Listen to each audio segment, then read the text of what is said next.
All right, my good people, are you ready to talk the world of the video game news and happenings, the nonsense that's occurring in the world of the video games we shall be discussing here today on today's gaming news? I guess that's going to be the name of the series where we talk about today's gaming news. We'll be so bold as to call it today's gaming news. Thank you for stopping by. Thank you for tuning in. Consider subscribing if you enjoy the content. But let's not waste any of your time because we got a big fucking lineup of news that dropped today. So the first thing that I saw here, and I'm doing some on the fly production. I've been testing out like I got this new computer, so I'm gonna try to run everything in real time for you today. But I've been having some issues with my microphone, and if I don't get that worked out, I'll have to take it to my computer guy, and we'll fix this shit, get this microphone working, get everything sounding better. So apologies if it is a little bit fucky. But anywho, supposedly a Capcom, they had plans on making a Dino Crisis remake, and they have canceled those plans, unfortunately. So this is coming from Dusk Golem, very reliable. I source him all the time. He says, I hope Capcom eventually figures out what they want to do with Dino Crisis, for the record, and I don't believe this is new info, but there has been a couple attempts in the last decade to remake Dino Crisis, the first by Capcom Vancouver before they were shut down. Still have some of the leaked materials for that on my hard drive, actually. The second a few years ago, but just wasn't turning out good, so it got scrapped. I hope they one day figure out how they want to go forward with Dino Crisis, and it'll be able to pass the prototyping stages. So that's heartbreaking. But he then followed up where he said, someone replied to him and said, you have everyone thinking they just canceled a new Dino Crisis game. And he said, yeah, that's the fun of telephone. Honestly, I was under the impression that this was already known publicly. Guess it was partially, but not fully known. For full context for peeps, Capcom Vancouver's attempt was about 8 to 10 years ago. The Capcom canceled Dino Crisis prototype was about 5 years ago or so.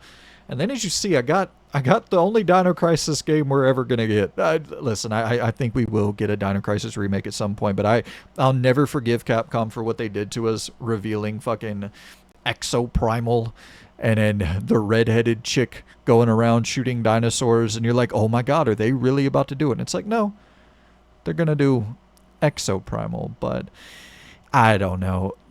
It's not as bad as it seems initially when you first see this and you're like, oh god, did they just cancel a Dino Crisis game? But it's been years. They've been trying to figure it out. I get it that it's a hard thing to figure out, and hopefully with the dinosaur tech and the assets that they used here for Exoprimal, they can somehow figure out a way to work that into a game that we actually want. But I look at something like Resident Evil 0, and I love Resident Evil 0, but I do think a Dino Crisis remake would be much more successful than a Resident Evil 0 remake. But at the same time, it's like you don't really want to put your B team on Dino Crisis. You know what I mean? You want your A team, you want the RE4, you want the RE2 director, you want those guys leading up a new Dino Crisis game.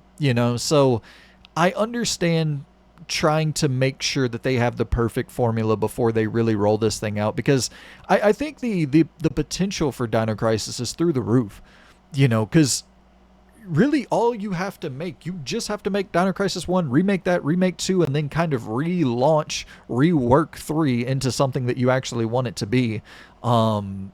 And then continue it with new games. Opposed to with Resident Evil, you got to go back and start up, remake RE1, remake RE2, RE3, RE4, then 0, and Code Veronica, and fucking any of the spin-offs, and then into 5. And like, there's so much more history there where it's like, in the span of a couple years, you could get everybody up to speed with, Dino Crisis. You could get everybody up to speed with having those games out there. Probably in the span of, like 5 years, you could have all those games available. Everybody be caught up and ready for the fourth one, ready for a new entry. So, yeah, I think we are running out of Resident Evil games to make at this point. And so you got to kind of start preparing for what's next there. After Code Veronica and 0, it's like, I guess you can get into 5 and 6 and all that if you really want to. But I don't think anybody's yearning, frothing at the mouth to get a 5 remake. So I would much rather see much rather see a Dino Crisis remake than a Resident Evil 5 remake, and definitely much more so than a Resident Evil 6 remake. Although I would be curious about story-related shit with those games, like if they would change anything up in regards to the story for those games. That would be the key thing that I'd be the most curious to see. But Dino Crisis, it's still the one that got away. I pray to God that one day we see a fully fleshed out Dino Crisis remake. And I'm not trying to be dismissive, but I just don't feel like it's as hard as they're leading on here. Like, I get it. They tried a few attempts, it didn't work, and we get Exoprimal in return. We get this in instead of Dino Crisis. We get this. And I know some people like Exoprimal, but it's just that reveal was soul crushing. That reveal for Exoprimal was soul crushing for the, I don't know what, tens of thousands of Dino Crisis fans around the world, and I might be being a little bit generous there, but it's the thing, dude, where if Dino Crisis, if that remake, imagine, hear me out, Game Awards 2026, you see, what is it, Regina, the main character in Dino Crisis, you see her pop back up, you see a real, like, a legitimate, fully fleshed out remake to Dino Crisis revealed at the Game Awards. That's a monumental announcement. I think everybody lives in this world where you look back to the Silent Hill sales of yesteryear, the Dino Crisis sales of yesteryear. We are in a survival horror renaissance, dude. Players want these games. Resident Evil is selling better than it ever has. Silent Hill 2, the remake, sold better than any other Silent Hill game ever.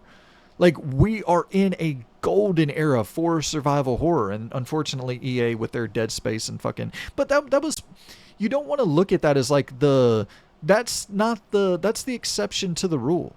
And it's also a game that never needed to be remade, really. But I don't know, you couldn't play it on PS4 because I think, was it available through streaming through the PlayStation Plus shit, but it wasn't natively downloadable on PS4, PS5 hardware, so it made sense to remake it to some degree. But anywho, Silent Hill success, Resident Evil success, Dino Crisis would sell 10 times what it ever sold on the PlayStation 1, without a doubt. So, just my opinion, but hey, who the fuck am I? Kinda staying in that same spirit of unfortunate news, we have some news about Crystal Dynamics, and yeah, so I saw this Shinobi602 on Twitter. I saw the information on his page where he says more layoffs at Crystal Dynamics as the studio has laid off an unspecified number of employees. It was necessary to ensure the long-term health of our studio and core creative priorities in a continually shifting market. Corporate speak 101, of course, but someone replied to him and said, so Tomb Raider is even more screwed now. And Shinobi replied back, said, likely people who were working on the Perfect Dark reboot were the ones laid off here. And then he sent the quote out where it says, to our teams, players, and partners, thank you for your continued support as we build a creative, sustainable, and resilient tomorrow together. This includes the future of Tomb Raider, which remains unaffected by this decision. So he pulled that quote out from the LinkedIn update there regarding the layoff. So it does seem like at least Tomb Raider is coming along, and then hopefully will get announced one day, maybe, God willing.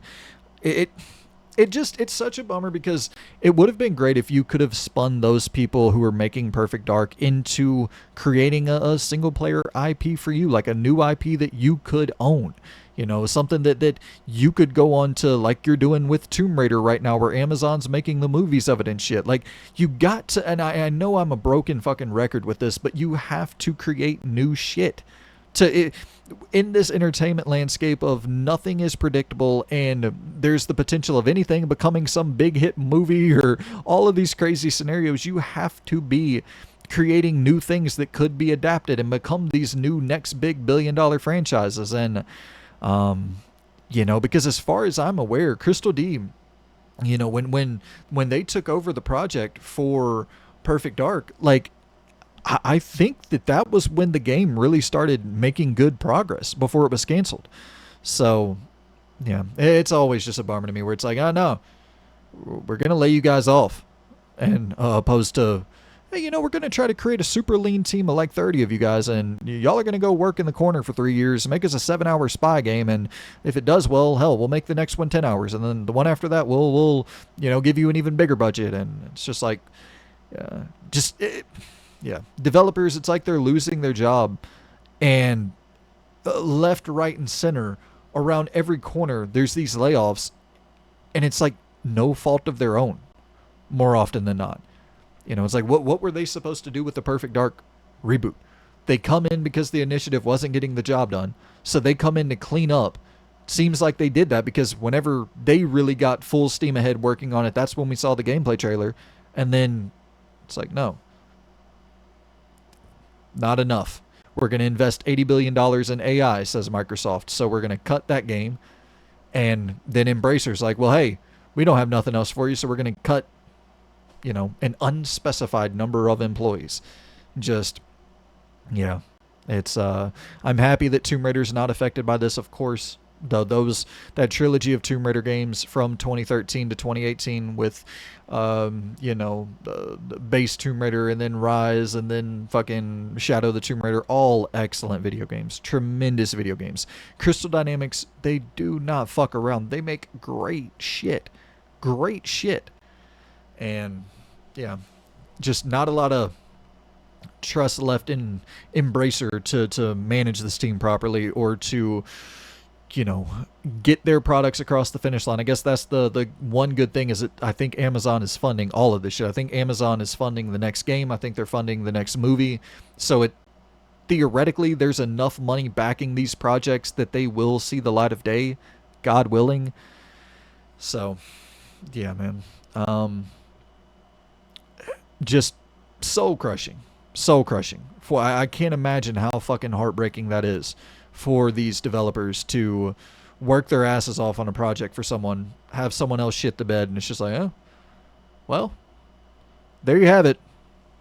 But I guess to get into the realm of good news, we got some Judas information on the horizon, which is not something we say every day. There's not often a lot in the world of Judas to talk about, but today there is. And so I'm going to go through, once again, shout out to Shinobi602. I'll definitely have his Twitter account linked in the, in the description of this video because I sourced the shit out of that dude. I think he is a great great Twitter follow for breaking down a lot of this information. And so it says here, creative director Ken Levine acknowledges they've been silent for a while. Doesn't want to announce a release date until they know they can hit that date and not change it afterwards. And he says it takes a lot of time and energy to make marketing materials like trailers, and we're trying to focus all our efforts on finishing Judas. And it says Ghost Story wants to share more frequent updates going forward. I might be in the minority on this, but I'm kind of fine with not getting any more updates about this game, like, at all, until it is a release date update. Like, I feel like this is one of those games I just kind of want to go in blind. Even the information that we're going to go over today, I don't really want to know a lot of this stuff. And most of it we've already known for a while, but, I don't really need to see or hear a big info dump on this game and then not get the actual game until 2027 or 2028. I kind of like that philosophy of just staying head down and just getting shit done. And if you have a publisher backing you, and Take-Two seems to be, totally fine, totally on board with letting this game cook as long as it needs to cook. But, I don't necessarily need much more information on Judas, but we do have more information on Judas, so let's get into it. They said they completed the biggest Judas playtest yet, with new players getting hands-on and learned tons of valuable feedback. Villainy is a central feature of the game where BioShock had set villains. Judas features the big three characters that become your friends. You make decisions about who to focus your energy on and who you alienate. Your actions determine which of them become the villain. As the villain, they get new powers to subvert your goals throughout the game. They praise the emergent gameplay from the Nemesis system in Shadow of Mordor, but rather than dozens of characters, this is more intimate with three main ones. It says we want losing one of them to feel like losing a friend. We want to play with that. We want to play with that dynamic, and we want that choice to be super hard. in terms of, just having it to where you really care about all three of these different characters. And it says, praise. Let's see. The big three will all compete for your favor and attention. They can bribe you, save you in battle, talk shit about the others, and share with you their deepest, darkest secrets. You have to decide who you trust and who you don't. The big three observe you as you play and have feelings about how you fight, hack, craft, and interactions with the other two characters. So all of this we have known for a while, but the key idea of each villain that can also kind of be an ally and that relationship can kind of like dynamically evolve over the course of the game, that's like music to my fucking ears. I love hearing that. I think we have stagnated in a major way when it comes to villain design in games. For like such an interactive medium with all of these different systems that should theoretically make it possible for your game to be drastically different from my game depending on what we do and my input versus your input or whatever. It's just, I don't know, it surprises me how static and on rails most stories and most villain arcs are. I know people probably get annoyed at me by constantly wanting more and more and more choice in every single game, but I just think it's always more. To me, I get more invested the more choice I get. I think that's one of the key avenues that video game storytelling, it just truly blows film and television and everything else out of the water. Where, like, we should all have these different experiences. You know what I mean? Like, in a perfect world where a game like a Mass Effect or a game like a Judas or these different scenarios where you have the choice to impact the story in the next moment of the game, like, it should be more than just like, okay, well, here are the three set, we got these three setups for the story and you're going to end in one of these three different points, but the entire rest of the game is going to be a pretty straight line. There's not going to be a lot of fluid motion on how you get to that finality, how you get to that ending, how you see the ending. Like, I love that idea, that core premise of these three characters, and they're constantly in this sort of, at least how I'm perceiving it, they're constantly in this sort of flux between like, okay, well, you just really pissed him off, and now it's time to go back and try to, I don't know, can you mend the relationship? Can you do some things for him to gain favor back? Is there any way of kind of balancing all three to keep him at like a medium level of not too frustrated but not too pleased with you, and then can you get by easier that way?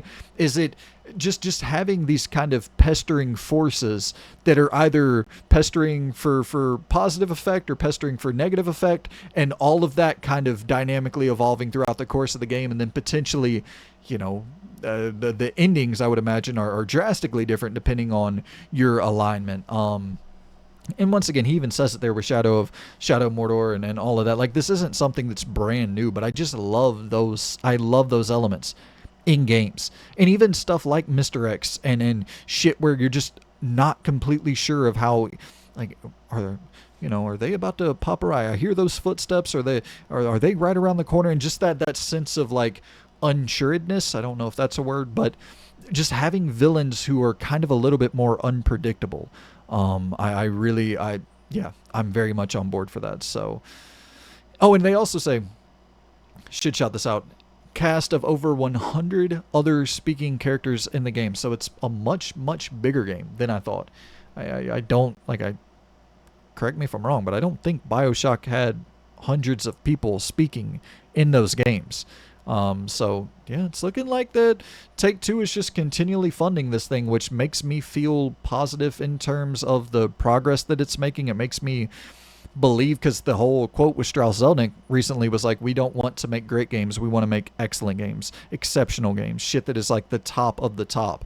And so I'm hoping that this will fall in line with that. I'm expecting it will be a lot of just kind of, oh yeah, it's a lot like BioShock. But you remember Ken Levine back in the day where he was saying he wanted to change the ending to BioShock Infinite based upon like what the player chose to do, and have like multiple different paths you could take and these little, branching effects that could take place during the course of the game. And he wasn't able to get that done. So it's like, well, fuck it. I guess we'll get it done right here.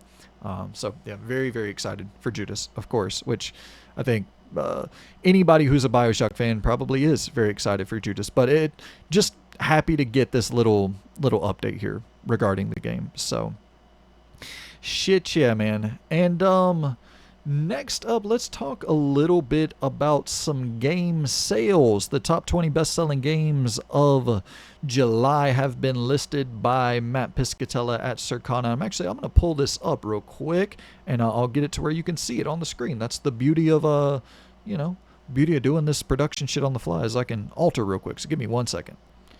Look at that shit, man. We are in business. So we got the top 20 games of July, the best-selling games of July pulled up. Number 1, we got EA Sports College Football 26.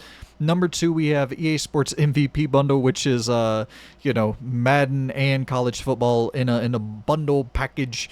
Then we have Donkey Kong Bonanza at number 3, Tony Hawk Pro Skater 3 and 4 at number 4, Call of Duty Black Ops 6 at number 5, Minecraft at number 6, Forza Horizon 5 at number 7, Grounded 2 at number 8, Red Dead Redemption 2 at number 9, GTA 5 at number 10, MLB The Show 25 at 11, Death Stranding 2 at 12, WWE 2K25 at 13, Elden Ring at 14, NBA 2K25 at 15, Night Rain at 16, Split Fiction at 17, EA Sports FC 25 at 18, and Marvel's Spider-Man 2 at number 19. And then F1 25 at 20. I guess I just stop at might as well stop it at number 19, why don't you, when talking about the top 20 best-selling games of July 2025. So keep in mind with that as well, I guess I'll pull this back up. When we're talking about Donkey Kong right there at number 3, that is just physical sales. They don't account for digital. So Donkey Kong would probably be, it would definitely be at least number 2. It might even be number 1. It might have even sold more than College Football 26, because I do think College Football 26 is going to experience a bit of a dip this year with the 10-year wait is no longer, the wait is over.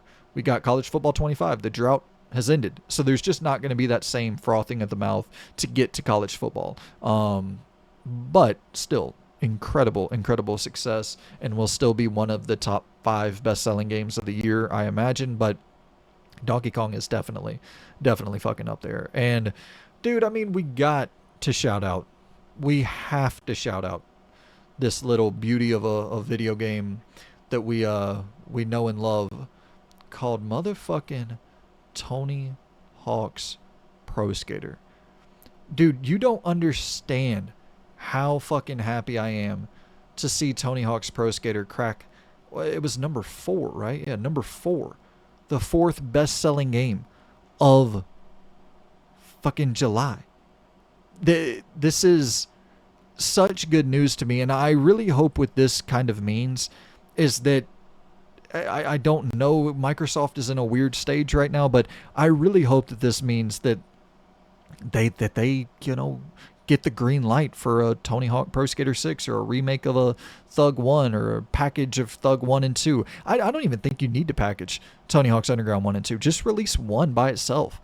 But yeah, this is very, very good news that it cracked the top 5 best-selling games of July. I think that means that we're very likely to get more of these games. Once again, Microsoft is in a weird spot with their funding of AI. I don't know if they're looking to make games that are, it only sold 5 million copies. We don't want to do another one. I don't know really what spot they're in. It's always a little bit in flux, seemingly, this generation. But yeah, I would adore a Tony Hawk Pro Skater 6 made by Iron Galaxy, or even, just a straight up Thug 1. I'll pay full price for Thug 1. I know I'm probably an outlier in that, but Thug 1 that's the remake I want, and you can price that bad boy at $60 and I'm there day one for that, just for that one remake. You don't even have to package Thug 2 in it. But yeah, 9 and 10 for Rockstar for GTA 5 and Red Dead 2 being at number 9 and 10. That is so crazy. People are yearning for some GTA 6. But Death Stranding 2, at number 12, that is, I dig that. I think that is very fucking good news for Death Stranding. When it came out, it was at number 2 behind Elden Ring Night Rain. And it just, which is fine, right? But Elden Ring Night Rain was on its second month of release. Like it was number one the month before and number one the month Death Stranding 2 came out. So I was like, oh boy, I don't know if this thing is going to necessarily light the world on fire, but I think just lingering around top 10 territory is good news for Death Stranding 2. So it being at number 12, like that's solid, man. That is solid.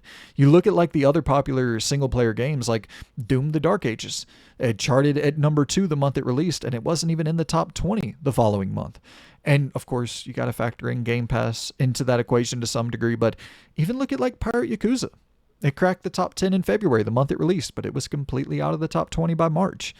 It's kind of looking to me like Death Stranding 2 might have a somewhat similar trajectory as Kingdom Come Deliverance 2, where KCD 2, it debuted at number 2 behind Monster Hunter in February of this year, and by March, it dropped to number 10.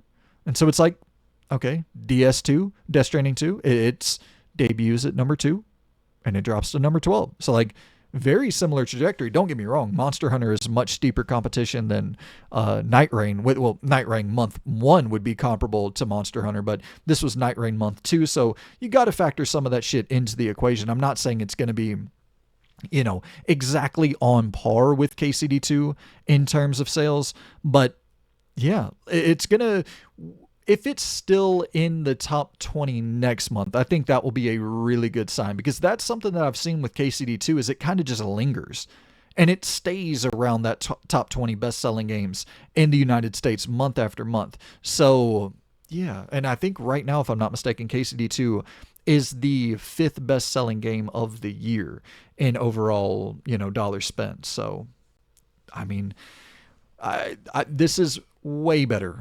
way better than I was expecting for Death Stranding 2. I was expecting it to not even be in the top 20 the second month on the market, even though it released late in the month. Like I think it released, it was like the 26th or something when it came out.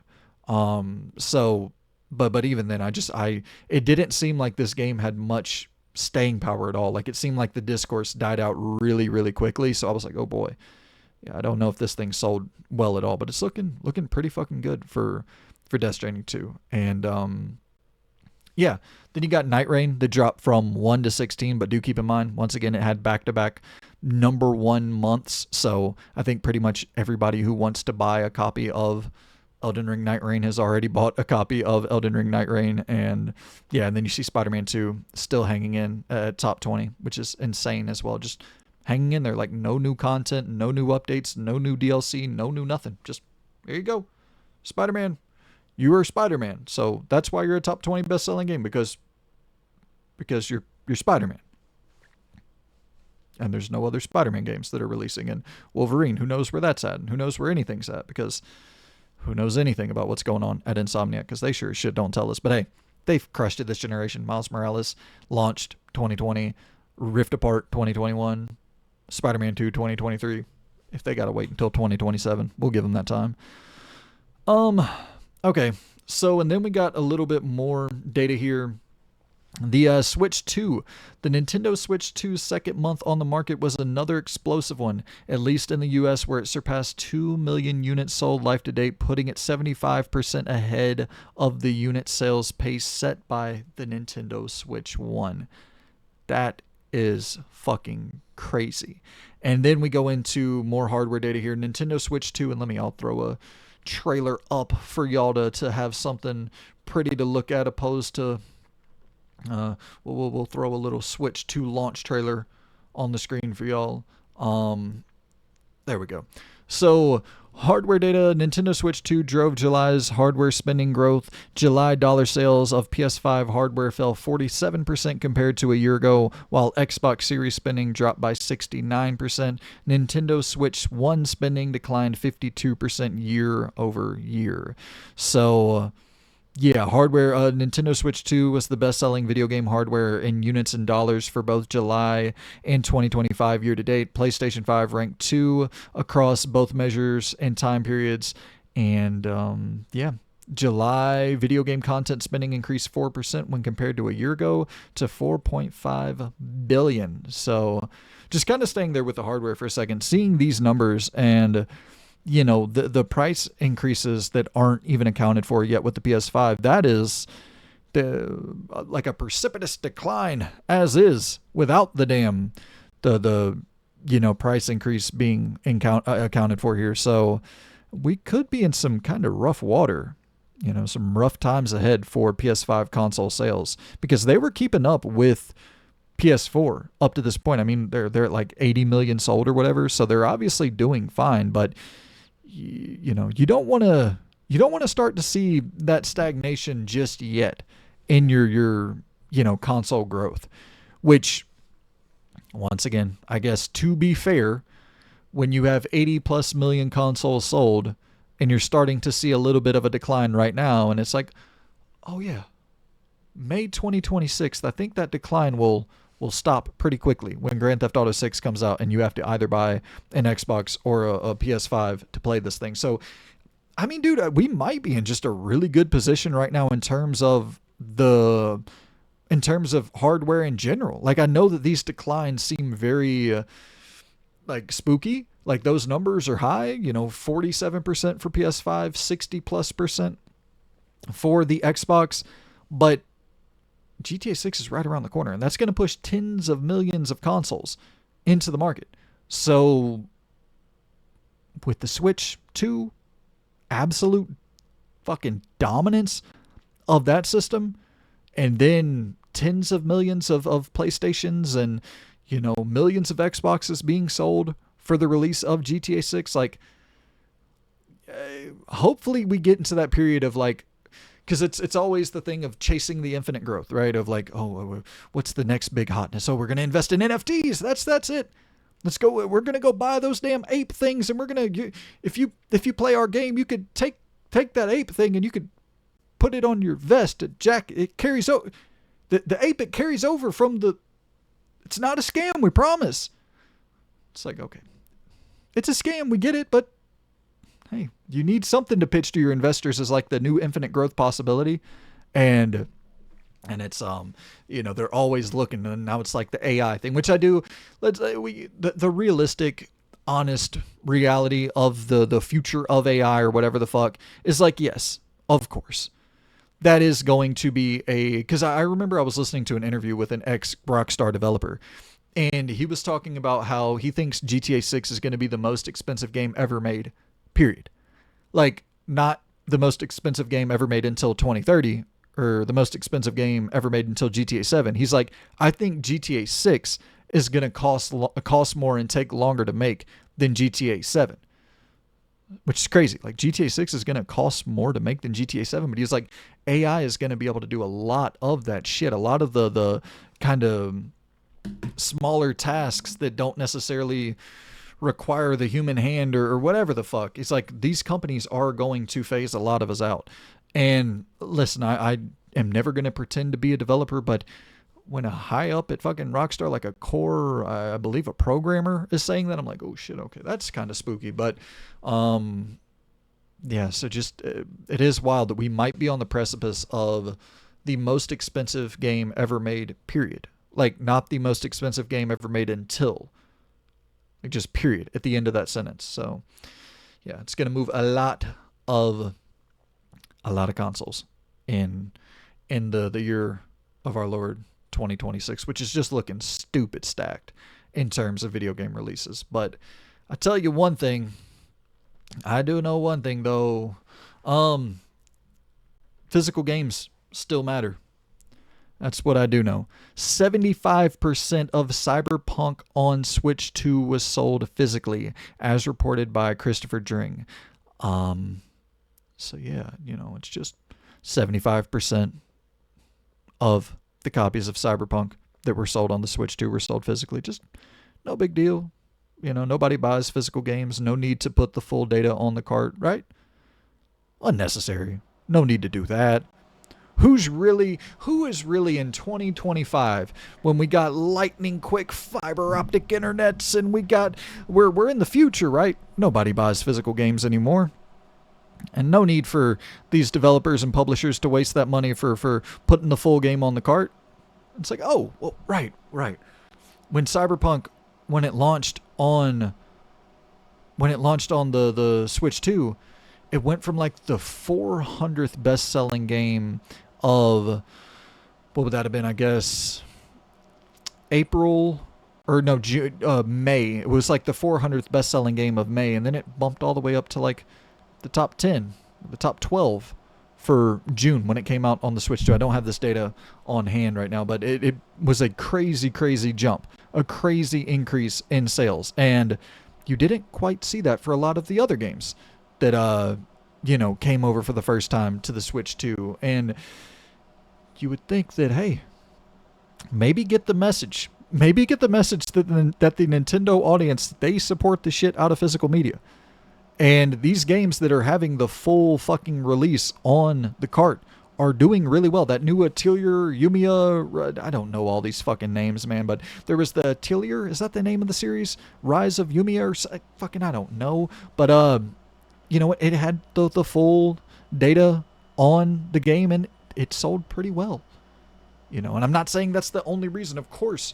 They're marketing Cyberpunk 2, or they're marketing Cyberpunk on the Switch 2 as the best place to play Cyberpunk in the handheld form. So of course that's a good sales pitch. But if 75% of those copies sold are physical copies, like, dude, that means something. I can't tell you if does that mean that the future of physical media, like, does it mean we'll still be collecting our games and playing our games physically 20 years from now? I don't know. I can't fucking see 20 years into the future. Who the fuck am I to make that prediction?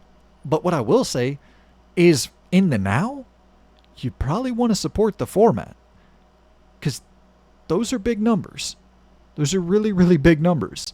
And we get into this haze of information that's so blurry because it's...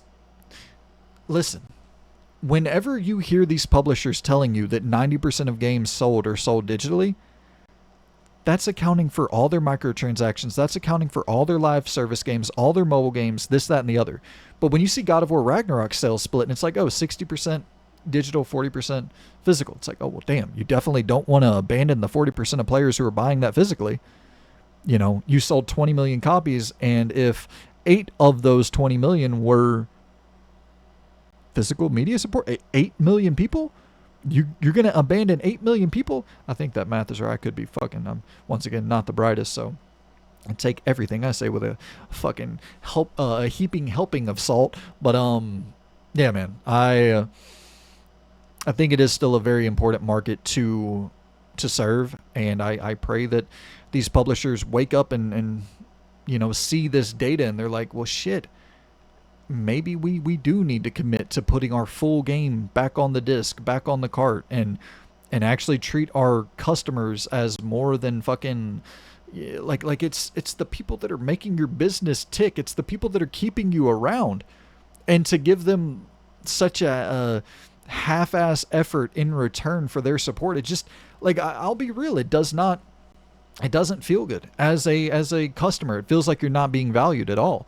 And I think a large contingency of the Switch 2 physical media collectors out there are kind of making a stand with this shit. And they're like, we'll go support the things that are actually supporting the format that we prefer. And that are actually supporting it the proper way with the full data on the cart. Like, the numbers don't lie, man. And this is not like, once again, who knows? Christopher Dring, he could have some inaccurate data, but I'm sitting here looking at it, and it's like, it 75.4% physical, 24.6% digital. Like, it's this data has to mean something. You know what I mean? I'm not saying that we're the majority in overall market share and overall fucking, like, I get it. Digital is overtaking physical every single day. The percentage is growing just a little bit higher. But for single player games, for premium high quality single player games, the physical medium is still supported in droves by the tens of millions. So I would definitely recommend for developers and publishers out there to support it as well, because we are still here supporting it. And we ain't going nowhere. We ain't. Ah, damn, you can't sing fucking P. Diddy songs in 2025. Yep. Well, There's that. Fucking in the song on a in the episode on a P Diddy song. That's wonderful. That'll age well. Appreciate y'all for tuning in to today's gaming news. Hit me in the comments, man, with your thoughts on any of the different topics that we covered here. How are you feeling about, if you are collecting, if you are, I should say this, if you are a purchaser of the Switch 2, are you still collecting physical media? Have you gone down the full digital rabbit hole? And no, once again, man, no fucking judgment for people. Like, I don't care what other people do with their money at all.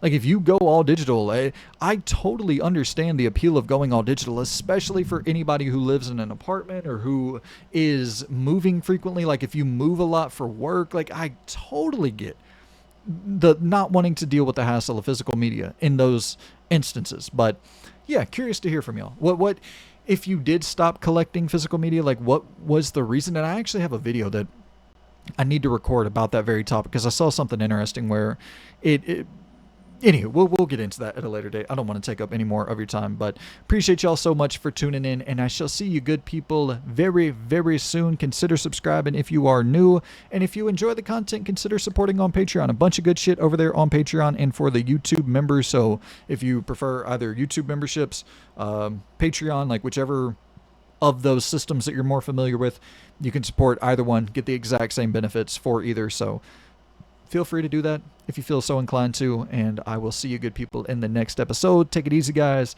See you very soon. Goodbye.